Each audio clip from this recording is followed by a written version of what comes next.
Vă salut, prietenii mei gurmanzi! După ce ați văzut dulceața de caise, în acest video o să vă arăt cât de ușor puteți să pregătiți marmelada de caise. După cum ați văzut, le-am cules de la mine din copac, am venit acasă, le-am spălat bine în 2-3 ape și acum le scoatem sâmburii. E simplu, și cu mâna, acum cum puteți voi, le scoate sâmburei. Uitați. Așa. Pardon. El iese cu mâna. Poate să se sfărâme, le lăsați așa în 2, în 3, în 4 ale mele micuțe. Vedeți ce ușor iese? Această rețetă este mult mai simplă decât rețeta de dulceață, pentru că o să vedeți cum o să o pregătim noi. Nici n-am nevoie de cuțit, uite, asta nu prea e coaptă, dar o punem la loc aici. Eu le-am cântărit, am aici 3 kg, mai pun una, 2 și gata. Ați văzut, dacă aveți vreo parte stricată, eu când am văzut stricată am luat-o și am îndepărtat partea stricată ca să nu le stricăm pe toate. De ce nu le fac pe toate? Deoarece nu mai am oale așa mari. Ori faceți în 2 oale, ori într-una mai mare. Haideți, mai fac una și trecem mai departe. Gata. De celelalte mă ocup mai târziu, ați văzut? Sunt caisele mele bio, sunt de la mine din curte, n-au crescut prea mari, eu nu le pun nimic și anul ăsta a fost și secetă. Atât au ieșit și ele de micuțe, dar noi ne bucurăm de ele. Spre deosebire de rețeta de dulceață, prietenii mei gurmanzi, unde v-am zis zahăr. Dacă e dulceață, trebuie să pui zahăr. Aici, la 3 kg de fruct, aici avem 3 kg de fruct, o să pun 1 kg de zahăr. Deci 330 de grame de zahăr la kil și aici este important să le lăsăm la macerat. Le punem zahărul peste ele, așa, bine, puteam să le pun în ceva mai încăpător, dacă nu le schimb, și le lăsăm cu zahărul, dacă este posibil, peste noapte, dacă nu, câteva ore, ca să-și lase ele sucul. Așa. Vedeți? Aici am micșorat cantitatea de zahăr și dacă este nevoie, voi micșorați eu mai mult, dar vreau să vă spun în serii ceva. Zahărul este și un bun conservant. Dacă puneți prea puțin zahăr, riscați să nu se mențină. Dar noi știți cum o faceți să mențină? Le fierbeți la Baie Maria, în apă. Vedeți ce am făcut să vă arăt? Puteam să le scoți, să punem zahărul în straturi, dar dacă le facem așa, zahărul intră printre fructe și astfel le acoperim și le lăsăm peste noapte dacă aveți timp, dacă nu, câteva ore. Revin cu voi. Gata. Eu le-am lăsat frumos la macerat, ia uitați aici câtă zeamă și-au lăsat. Vedeți? Și acum în aceeași cratiță în care am făcut dulceața de caise întregi, cei care ați văzut, am publicat video ieri, dacă nu, vă invit să-l vedeți.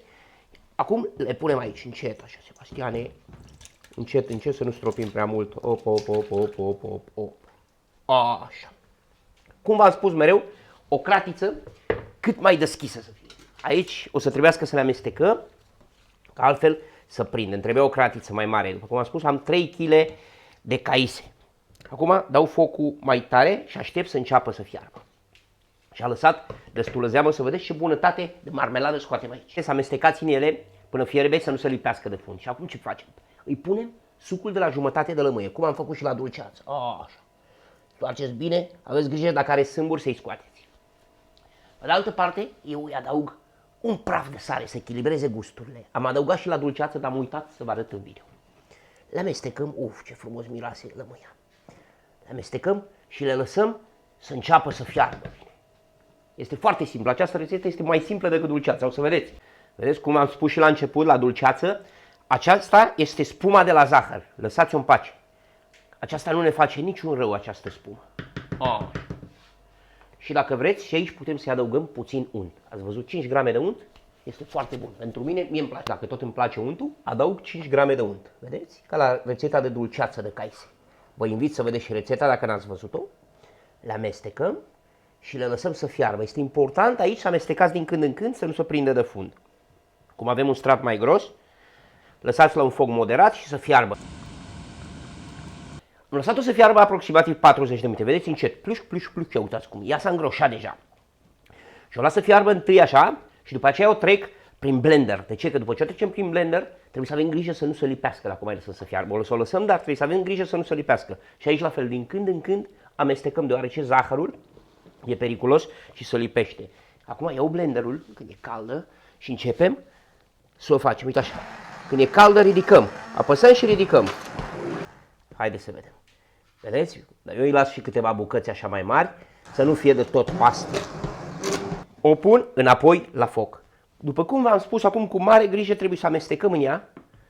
Uitați, oricum când se răcește să mai îngroașe, trebuie să amestecăm în ea. Are un miros incredibil, prietenii gurmanzi. Și această marmeladă, cum îi spun eu, este preferata mea. O clătită cu ceva. Avem cantitate mică de zahăr, ați văzut la dulceață, trebuie să-i punem zahăr, aici avem cantitate mică. Și cum am spus, dacă vreți să conserve bine, Pentru că zahărul este un conservant și cum are cantitate mică, le putem pune după aia în baie Maria borcanele, să fiarbă puțin și putem să le conservăm până la 2 ani. Dar la noi nu apucă 2 ani pentru că le mâncăm, că sunt foarte bune. Ia uitați cum fierbe. Vedeți cum s-a îngroșat? Ploc, ploc, ploc, ploc, ploc, ploc, ploc. Mai lăsăm puțin să se lege și gata. Cum vă spun mereu, îi facem proba cu farfurioara. Vedeți? Încă nu s-a răcit de tot, dar când s-o răci, ea se încheagă mai mult.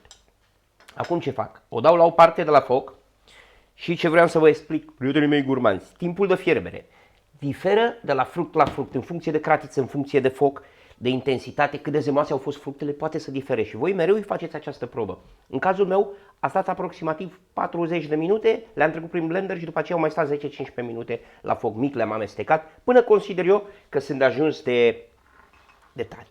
Și acum facem ca la rețeta de dulceață de caise. Umplu borcanele. Aici eu vă recomand o pâlnie pentru borcane. Mereu am zis că îmi procur una și n-am procurat pentru că puteți să vă ardeți. Aveți foarte mare grijă când umplem borcanele.